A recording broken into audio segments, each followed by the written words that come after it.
가끔 제가 얘기했던 것인데 어떤 중요한 일을 앞두고 기도할 때 스스로 말씀을 묵상했던 것과 그리고 좋아하는 목사님들이 들려주셨던 그 설교 말씀들 그리고 자신이 즐겨 자주 듣던 찬양들 그리고 특정한 상황을 자기 생각에 따라서 해석하면서 하나님의 뜻이라고 받아들이는 성도들이 참 많은 것을 보게 됩니다. 이런 잘못을 범하는 이유는 하나님의 말씀을 앞뒤 문맥에 맞게 살펴보면서 본래 하나님께서 이 말씀으로 무엇을 말하려고 하는 것인지 생각하고 그리고 또 그 당시에 살았던 사람들에게 이 말씀으로 하나님께서 무엇을 주려고 하는 건지 그리고 지금 이 시대를 살아가고 있는 내가 그때 그들에게 들려주셨던 이 하나님의 말씀을 그대로 받아서 내 삶 가운데 적용할 수 있는지에 대해서 충분히 고민하고 살펴가면서 그 말씀을 받아들여야 하는데 이런 잘못을 범하는 사람들은 주로 자기가 보고 싶고 듣고 싶고 필요한 말씀들만 생각하다 보니까 이런 오류를 범하게 되는 것이죠. 그래서 제가 늘 자주 여러분들에게 강조해서 말씀드린 것이 말씀을 볼 때는 자기에게 필요한 말씀만 보지 말고 앞뒤 문맥을 같이 봐야 된다고 말씀드렸습니다. 그리고 그 당시에 살았던 사람들에게 하나님은 지금 무슨 말씀을 하려고 하는 것인지를 살펴야 하고 그 말씀이 지금 이 시대를 살아가고 있는 나에게도 똑같이 적용될 수 있는 말씀인지에 대해서 생각하고 난 이후에 이런 모든 것들이 다 맞다고 판단되면 그 말씀을 하나님께서 나에게 주시는 말씀으로 받아들이면 된다고 말씀드렸어요. 그리고 정말 중요한 일이면 하나님께 계속 물으면서 다시 확인해 보는 것도 아주 좋은 방법이라고 말씀드렸죠. 또 자기의 진짜 의도를 자신까지 속일 정도로 너무 잘 포장해서 하나님의 뜻이 아닌 것을 하나님의 뜻이라고 착각하는 성도들도 정말 많습니다. 그래서 또 제가 강조해서 말씀드리는 것이 하나님 말씀 앞에 서서 자기 속마음 안에 무엇이 들어있는지 잘 살펴보라고 자주 말씀드렸죠. 내 안에 숨겨놓은 본래 의도가 무엇인지 올바른 생각으로 내가 모든 상황들을 바라보고 있는 것인지 일을 풀어가고 있는 방법적인 부분에 있어서도 성경에서 말씀하는 하나님의 방법이 맞는지 내가 행하고 있는 이 일들이 하나님께 영광이 되는 것인지 나와 다른 사람에게 유익한 것인지 순리에 따라서 일을 잘 풀어가고 있는 것인지 이런 것들을 꼼꼼하게 생각해 보면 아주 교묘하게 포장되어 있는 것들이 한꺼풀 한꺼풀 벗겨지기 시작할 것이고 진짜 내 안에 숨어있던 나의 속마음을 제대로 볼 수 있게 될 것입니다. 그리고 또 때로는 하나님의 뜻이 아니라는 걸 알고 있어요. 이건 분명히 하나님의 뜻이 아니야 라는 걸 알고 있지만 세상에서 살아가다 보니까 진짜 하나님 어쩔 수 없어요. 이렇게 안 하면 제가 사람들 가운데 섞여서 살아갈 수가 없어요 라고 핑계를 대면서 세상에 따라갈 때도 정말 많죠. 여러분 그런데 오늘 우리가 나눌 말씀은 이런 모든 상황이 여전히 하나님 손안에 들어있다는 것을 보여주고 있습니다. 따라서 우리 생각을 내려놓고 하나님 인도하심에 따라서 그냥 순종해서 한 걸음씩 나가기만 하면 그 모든 상황들을 하나님께서 다 책임져 주신다는 것을 오늘 말씀이 우리 가운데 보여주고 있어요. 저와 여러분들이 오늘 말씀을 나누면서 우리의 모든 일들이 하나님의 손안에 있음을 확신하고 하나님의 인도와 그 보호하심을 경험하면서 형통의 삶을 살아갈 수 있기를 주님의 이름으로 축원드립니다. 여러분 우선 7절 말씀을 살펴보면 방금 제가 설교 서론에서 언급한 상황 중에서 하나님의 뜻과는 전혀 상관없는 것인데 자기 마음대로 해석해서 하나님의 뜻이라고 받아들이는 모습이 나타나고 있습니다. 여러분 다윗이 그일라에 온 것을 본 어떤 사람이 이 사실을 지금 사울에게 쫓아가서 알려줍니다. 그런데 사울은 이 소식을 전해 듣고 하나님이 다윗을 자기 손에 붙이셨구나라고 생각하고 있습니다. 더구나 성벽과 성문이 제대로 갖추어져 있는 그일라 성읍 안에 들어간 다윗은 말 그대로 도간에 든 쥐나 똑같다. 하나님께서 지금 다윗을 그일라 성 안에다가 딱 몰아놓고 지금 나한테 딱 붙이셨구나. 여러분, 사울은 지금 이렇게 확신하고 있어요. 그런데 이는 너무도 분명한 사울의 착각이고 하나님의 뜻을 자기 생각대로 마음대로 해석해서 지금 적용하고 있는 것이죠. 여러분, 우리가 확인한 것은 어떤 것이었어요? 우리가 지금까지 말씀을 쭉 살펴보면서 확인한 것은 교만과 욕심으로 가득 차서 자기가 이스라엘의 주인이 되려고 하는 사울을 하나님께서는 이미 버리셨어요. 그리고 이스라엘의 다음 왕으로 세우신 사람이 누구예요? 다윗이거든요. 하나님께서는 이 일을 이미 확정짓고 행하셨단 말이에요. 그리고 사무엘 선지자를 통해서 사울에게 찾아가서 이 사실을 아주 오래전에 통보해 줬어요. 너는 하나님께서 이제 버렸어. 너가 하나님의 말씀에 순종하지 않았기 때문에 하나님이 너를 버렸어. 그리고 하나님께서 새로운 이스라엘의 왕을 세우실 거야. 그러니까 너는 그냥 마음 접고 그냥 하나님께서 허락하실 때까지만 왕위를 지키고 있다가 그냥 내려와. 여러분, 이런 의미를 담아서 지금 사무엘이 사울에게 찾아가서 정확하게 전해줬거든요. 그런데 사울은 사무엘이 전해준 이 말을 하나님의 말씀으로 받아들이지 않아요. 그리고 기회가 생길 때마다 어떻게 해요? 하나님을 이용해서 자기를 버리셨다고 말씀하는 그 하나님을 이용해서 자신의 자리를 견고하게 세우기 위해서 계속해서 발부둥 치고 있거든요. 오늘 본문의 상황도 하나님을 이용해서 다윗을 추격하고 그를 잡아 죽이는 것이 하나님의 뜻에 순종하는 것이라고 정당화시키면서 자기는 여전히 하나님께서 세우신 이스라엘의 왕이라는 것을 백성들에게 지금 의도적으로 드러내려고 하고 있습니다. 그러나 사울의 이런 모습은 자기 마음대로 하나님의 뜻을 해석하는 아주 전형적인 모습인 것이죠. 여러분, 7절 말씀을 히브리어로 좀 쭉 살펴보면 사울이 분명히 7절 말씀에서 하나님이라는 단어를 사용했어요. 그렇죠? 오늘 우리가 읽었던 한글 성경에서도 하나님이 다윗을 자기 손에 붙였다 이렇게 얘기하고 있거든요. 그런데 여기서 사울이 사용한 하나님이라는 이 단어는 이방인들이 우상을 섬길 때 자기 신을 부르는 수준 정도에서 그냥 하나님이라는 단어를 사용하고 있습니다. 여러분, 히브리어로 하나님이라는 단어는 굉장히 다양하게 다양한 단어들이 있거든요.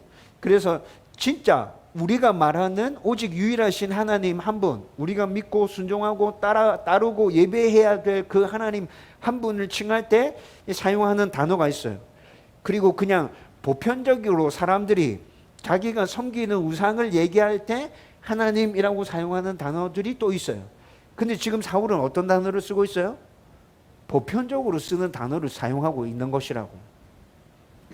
7절 말씀에서 한글 성경에서 드러나지 않았는데 히브리어 말씀으로 쭉 읽어보면 사울의 진짜 의도는 자기 생각과 결정에 따라서 모든 일들을 진행하겠다라는 의지가 7절 안에 담겨져 있어요.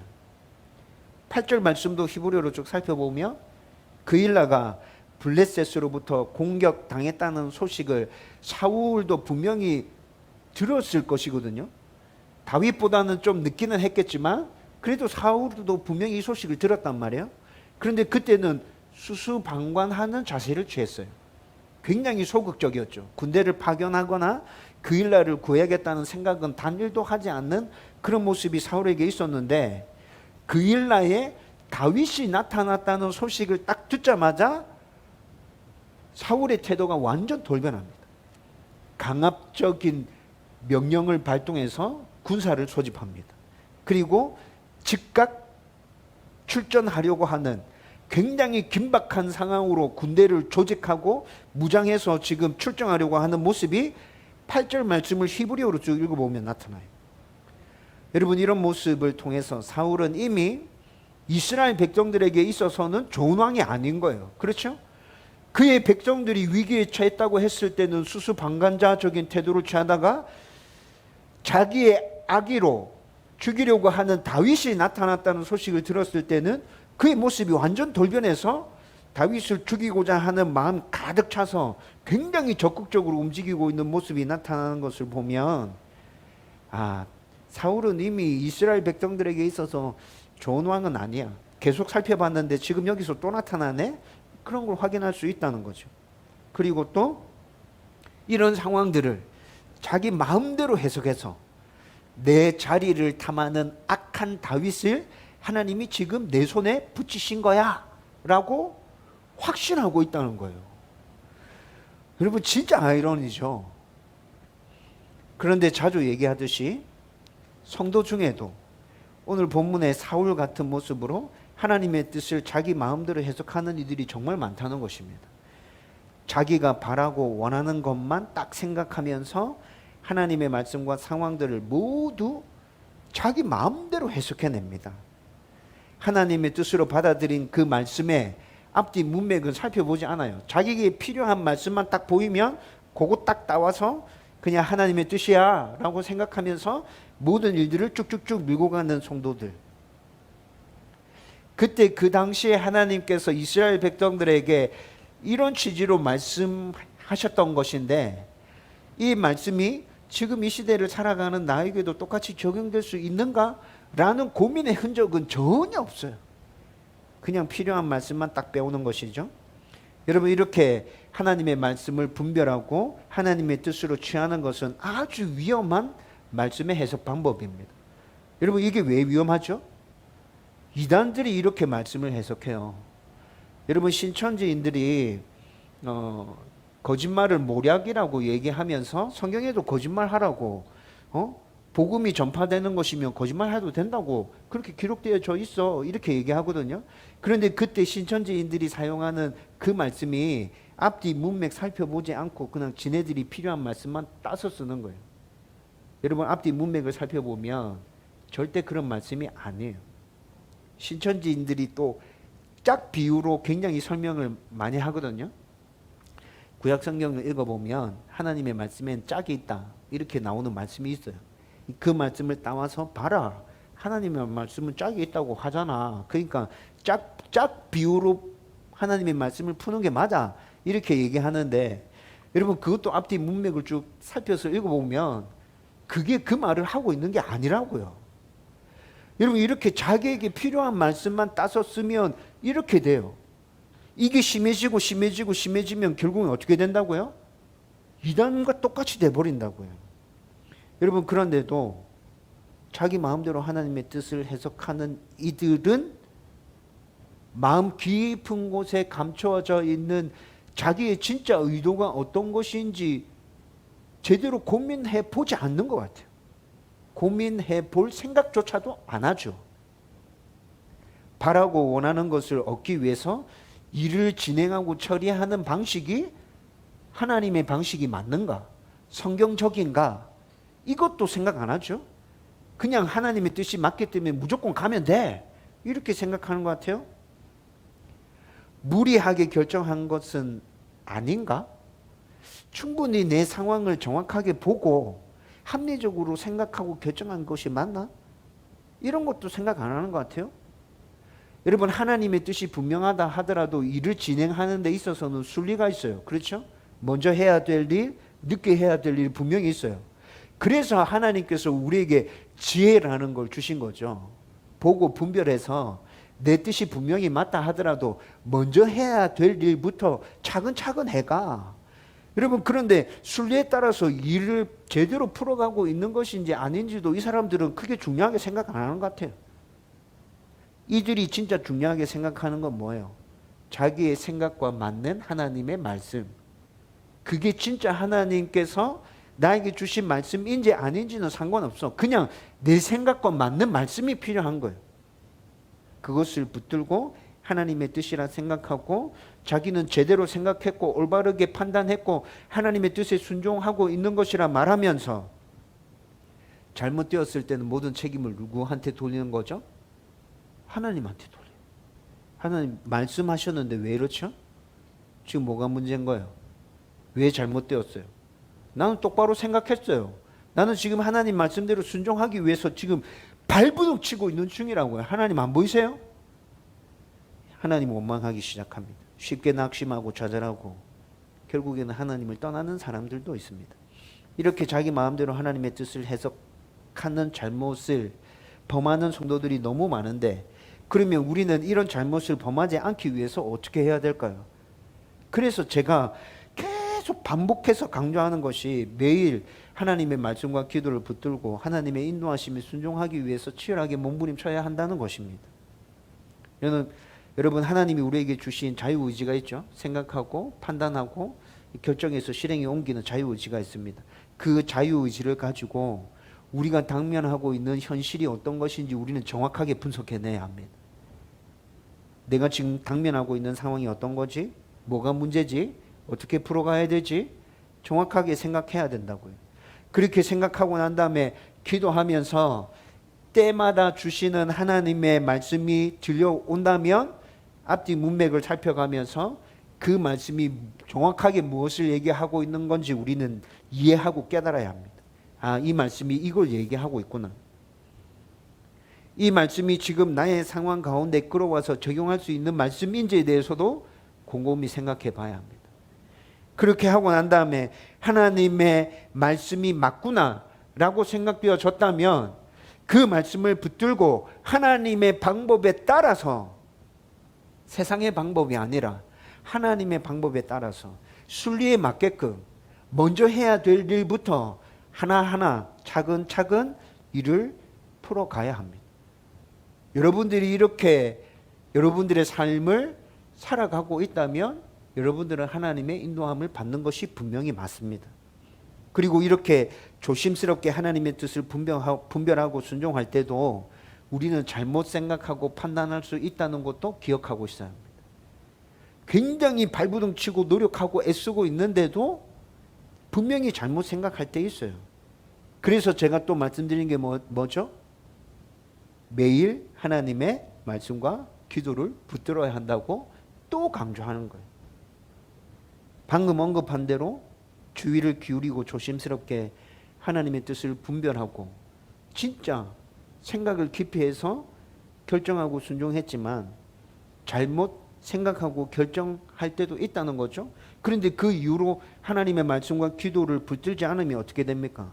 자기가 잘못 생각하고 잘못 판단했다는 것을 깨닫지 못해요.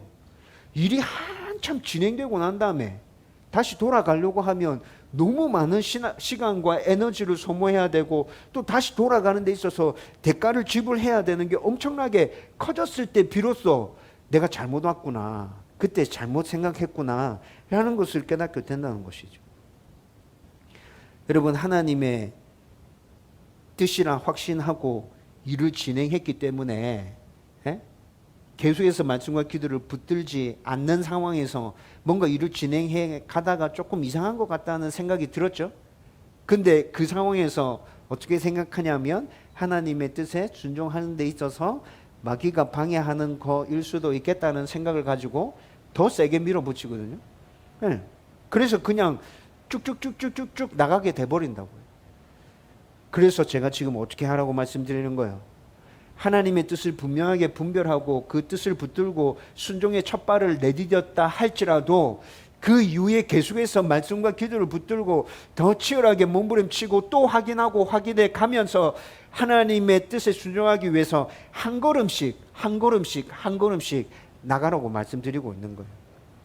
여러분, 우리가 이렇게 순종해 간다면 여러분, 비록 첫 시작이 잘못 시작되었다 할지라도 우리는 빨리 잘못됐다는 것을 깨닫고 다시 제자리로 돌아올 수 있게 될 거예요. 그리고 이런 식으로 일을 진행한다면 우리는 절대로 모든 일에 있어서 실패하지 않습니다. 절대 실패하지 않을 겁니다. 지금 진행되고 있는 교회 장소와 관련된 부분도 이렇게 하나님의 인도하심에 따라가면 하나님이 우리의 모든 일 가운데 역사하고 있다는 것 우리는 모두 다 목도할 수 있게 될 겁니다. 하나님 일하고 계시구나. 하나님이 이 일을 꽉 붙들고 계시구나. 여러분, 우리 그거 경험할 수 있게 될 거예요. 저와 여러분의 항상 말씀과 기도를 붙들고 몸부림침으로 하나님의 뜻을 제대로 분별하고 하나님을 닮은 자유의지로 모든 상황을 제대로 판단할 수 있기를 주님의 이름으로 축원드립니다. 그래서 하나님의 인도하심에 온전히 순종하며 따라갈 때 우리의 모든 삶에서 형통의 복이 넘쳐나고 있음을 우리의 눈으로 보고 경험하는 삶을 살아가기를 바랍니다. 그런데 이어지는 9절과 또 12절 말씀에서 다윗은 사울과 다르게 하나님의 뜻이 무엇인지 또 반복해서 묻고 있습니다. 사울은 하나님의 뜻을 묻지도 않고 그냥 자기 마음대로 해석해서 하나님의 뜻이구나 지금 이렇게 받아들였잖아요. 근데 지금 다윗은 그렇지 않다는 거죠. 지난주에도 하나님께 반복해서 물으면서 하나님의 뜻을 정확하게 알려고 노력했던 다윗의 모습을 우리가 살펴봤는데 다윗의 그 모습이 오늘 말씀 가운데도 또 똑같이 나타나고 있어요. 다윗이 그일라로 출정해서 그곳에서 블레셋을 몰아내고 주민들을 구하고 난 다음에 사울이 자기를 추격하기 위해서 쫓아온다는 소식이 들려왔어요. 그래서 다윗이 아비아달을 통해서 에봇으로 하나님께 어떻게 해야 하는지를 묻는데, 그런데 다윗의 질문이 좀 이상합니다. 여러분, 첫 번째 물었을 때 다윗이 오늘 말씀에서도 두 번을 묻고 있거든요. 지난주 말씀에서도 다윗이 두 번을 물었죠. 그런데 첫 번째 물음에서는 사울이 나를 잡으러 쫓아오겠습니까? 이렇게 물었어요. 근데 이렇게 묻는 건 별로 이상하지 않죠? 근데 두 번째 물음에서 어떻게 묻죠? 그일라 주민들이 나와 나의 일행들을 사울에게 넘기겠습니까? 이렇게 물었어요. 여러분, 다윗이 이렇게 묻고 있는 상황이 지금 이해가 되세요? 제가 지금 이 말씀을 읽으면서 이 상황을 봤을 때 무슨 생각이 제일 먼저 들었냐면, 에이 설마 여러분, 제가 이런 생각이 들었다니까요. 블레셋의 침략으로 그일라 주민들이 위험에 처했다는 소식을 들은 다윗은 그와 자기 일행들이 크게 위협을 당할 수 있다는 것을 알고도 그일라 주민들을 구하기 위해서 지금 모험을 감행한 것입니다. 그런데 그렇게 다윗의 도움으로 블레셋의 군사들로부터 목숨을 건진 그일라 주민들이 사울이 들이닥쳤을 때 다윗을 배반하고 사울 편에 선다면, 여러분, 이건 진짜 인간으로서 할 짓이 못 되는 거죠. 해서도 안 되는 짓이에요. 그렇죠? 근데 지금 이런 상황이 생길 수 있다는 것을 다윗이 생각하고 있고 지금 그것을 하나님께 물었다는 거예요. 와, 진짜 너무한데. 그일라 사람들이 진짜 이랬다고? 여러분, 제가 들었던 생각이 그런 거라고요. 근데 여러분, 다윗은 지금 그일라 주민들에게 뭔가 풍겨지는 그 배반의 느낌을 느끼고 이렇게 하나님께 질문하는 것이 아니에요. 다윗이 왜 이렇게 질문하냐면, 그일라 주민들이 사울로부터 죽임을 당할 수 있겠구나 라는 것들을 걱정해서 이렇게 질문하고 있는 것이에요. 여러분, 앞서 우리는 다윗을 도왔던 아히멜렉 대제사장과 그리고 제사장들이 주로 살았던 그 노업 땅에서 어떤 일이 일어났는지 우리는 이미 자세하게 살펴봤잖아요. 그 사건을 생각해 보면 그일라 주민들이 다윗을 도와서 사울과 맞선다면, 사울은 당장 다윗을 잡지 못한다 하더라도 시간이 지난 후에라도 그일라 주민들을 반드시 다 죽일 거예요. 여러분, 노업 땅에서 행했던 사울의 모습을 생각해 보면 충분히 그럴 수 있겠죠? 네, 충분히 그럴 수 있어요. 그래서 다윗은 그일라 주민들을 걱정하면서 그들을 지금 보호하려는 마음에서 이렇게 묻고 있어요. 그리고 그일라 주민들도 노업 땅에서 있었던 일을 지금 알고 있거든요. 소문을 들어서 알고 있어요. 그래서 그들도 다윗에게 분명하게 큰 은혜를 입은 건 사실이지만 당장 다윗 편에 서서 사울과 맞선다면 이것도 굉장한 위험 부담을 안아야 된다는 사실을 그들이 잘 알고 있거든요. 따라서 사울이 그일라에 도착하면 그들은 다윗을 사울에게 넘기게 될 것임을 하나님께서 지금 미리 다윗에게 알려주고 있는 거예요.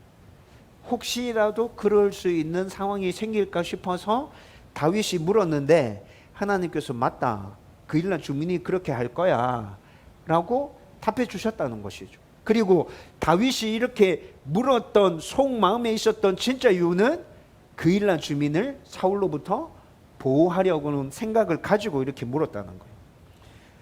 여러분, 다윗은 지금 블레셋 군사들로부터 그일란 주민들을 구하기 위해서 올 때부터 블레셋뿐만이 아니라 사울에게서부터 이들을 안전하게 해줘야겠다라는 생각을 가지고 있었던 것 같습니다. 나랑 조금이라도 엮이면 분명히 사울이 이 사람들한테 또 해코지 할 수 있을 텐데 사울 왕으로부터도 내가 이들을 보호해줘야겠다. 여러분, 이런 생각과 판단들을 가지고 지금 이렇게 질문하고 있고, 그리고 하나님께서 그일라 주민들이 너를 사울에게 넘길 거야 라고 답해 주셨을 때, 그러면 다윗은 어떻게 해야 될까요? 그일라 주민으로부터 아무런 도움을 구하지 않은 상태에서 빨리 그곳을 떠나야죠. 그일라 주민들이 다윗을 도왔다는 뭔가 정황이 남는다면 사울은 그들을 또 죽일 거예요. 그렇죠? 이런 걸 다 파악하고 난 다음에 사울은 그냥 단지 블레셋 군대와 싸워서 이긴 것일 뿐이고 그일라 주민들에게는 아무런 도움도 취하지 않은 상태에서 그것을 빨리 떠나서 이동하게 되는 것이죠. 이렇게 해야 다윗과 그의 일행들 뿐만이 아니라 그일라 주민들까지도 다 안전하게 되는 거예요. 여러분, 다윗이 이런 생각을 가지고 지금 이렇게 질문하고 있고 하나님의 답을 듣고 이렇게 행동하고 있다는 게 진짜 놀랍죠. 와, 진짜 사울과는 완전히 대조되는 왕이다. 진짜 왕이다. 이런 생각이 딱 들잖아요. 그런데 여기서 우리는 그일라 주민들의 모습 속에서 하나님의 뜻이 무엇인지 알고도 어쩔 수 없었다고 핑계대는 성도들의 모습을 엿볼 수 있습니다. 물론 그일라 주민들이 진짜 다윗을 배신한 건 아니죠. 진짜 그렇게 한 건 아닙니다. 그런 일이 일어나기 전에 다윗이 그곳을 피하면서 다윗과 그의 일행들 그리고 그일라 주민들 모두 안전하게 되었습니다. 그러나 목숨을 걸고 목숨을 구해준 이에게 자신들의 상황 때문에 배반한다는 것은 정말 있을 수 없는 일이고 있어서도 안 되는 일이죠. 이는 하나님의 은혜와 사랑을 깊이 경험하고 하나님의 백성으로서 이 세상에서 살아가는 성도가 하나님의 뜻이 무엇인지 분명히 알고 있는데 제 상황이 어쩔 수 없었어요 라고 핑계대는 것과 똑같은 것입니다. 이미 우리는 하나님이 우리를 구원하기 위해서 예수님의 생명을 대가로 지불하셨고 엄청난 사랑을 우리 가운데 부어주셨다는 것을 너무나도 잘 알고 있습니다. 그것을 알고 있고 믿고 있죠. 지금도 그 은혜와 사랑 가운데서 저와 여러분들이 살아가고 있는 것 아닙니까? 그리고 하나님이 우리에게 요구하고 있는 것은 하나님의 자녀가 되었으니까 하나님의 자녀답게 나의 자녀라는 걸 드러내면서 살았으면 좋겠어. 하나님이 지금 우리에게 요구하는 건 이거잖아요.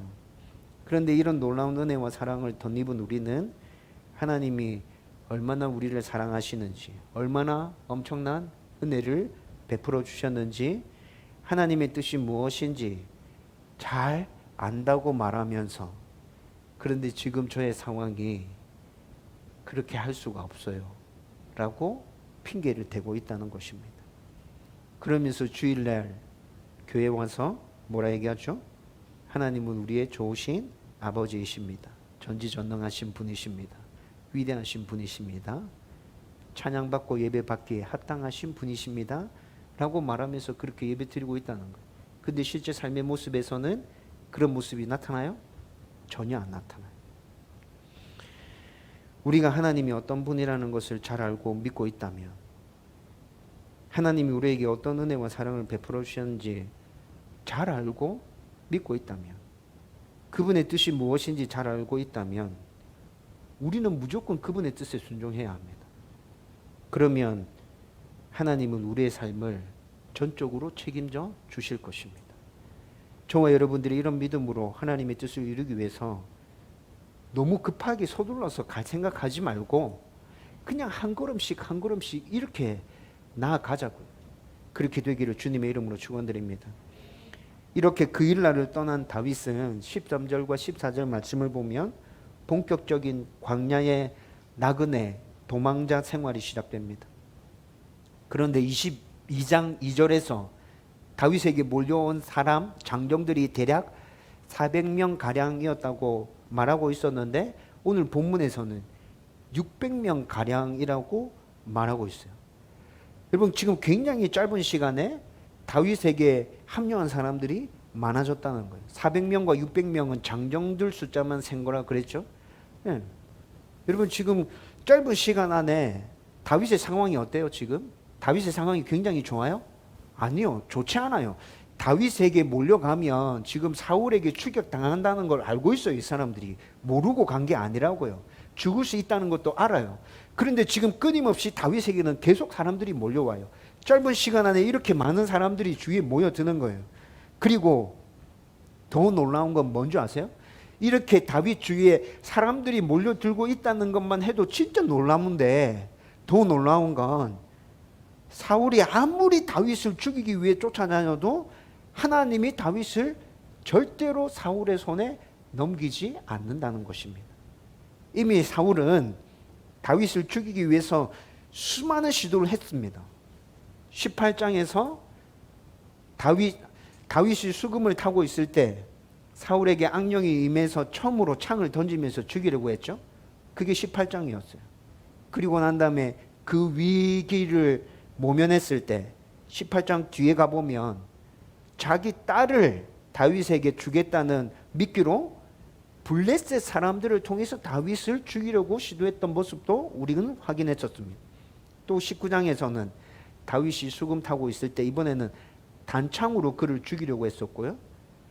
피해서 자기 집으로 도망갔을 때 다윗의 집까지 추격해서 집을 포위하고 다윗을 죽이려고 했잖아요. 22장에서 노베에서 어떤 일이 있었는지 그리고 오늘 본문 그 일날까지 쭉 생각해 보면 여러분 지금 사울은 끊임없이 계속해서 다윗을 죽이려고 시도하고 있거든요. 중간에 하나 빠뜨렸는데 다윗이 사무엘 선지자가 있었던 라마에 도망갔을 때는 어떻게 했죠? 군사들을 3번이나 보냈죠.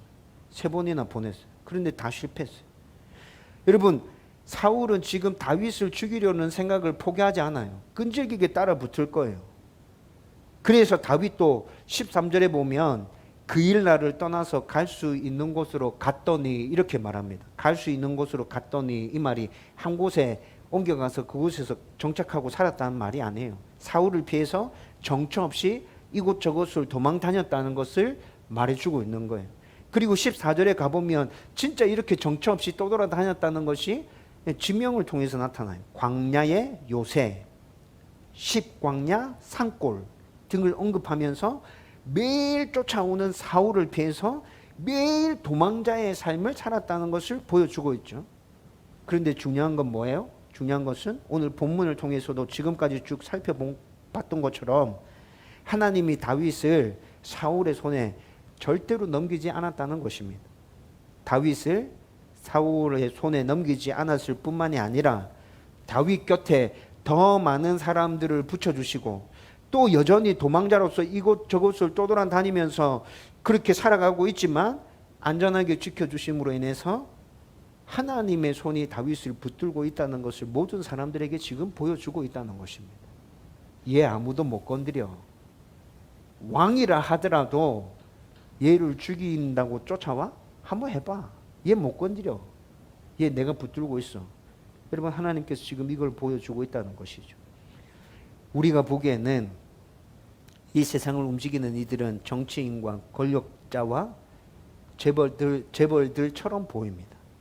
그들의 손안에서 이 세상이 움직이기도 하고 멈추기도 하고 방향이 바뀌기도 하는 것처럼 보이죠. 많은 사람들이 진짜 이렇게 생각하고 있습니다. 그러나 성도는 어떻게 생각하고 있어야 돼요? 이 세상이 하나님의 손안에 있음을 인식하고 믿고 확신하며 고백해야 합니다. 태초부터 지금까지 하나님이 이 세상을 움직이고 멈추기도 하셨고 방향을 바꾸기도 하셨고 앞으로도 계속해서 우리 가운데 일어나는 모든 일들은 하나님의 손 안에서 이렇게 움직여져 가게 될 것입니다. 우리의 삶도 우리 교회도 하나님의 손 안에 있습니다. 저와 여러분들이 이 사실을 믿는다면 우리는 하나님을 온전히 의지하고 그분께 순종하기 위해서 노력할 수 있게 될 겁니다.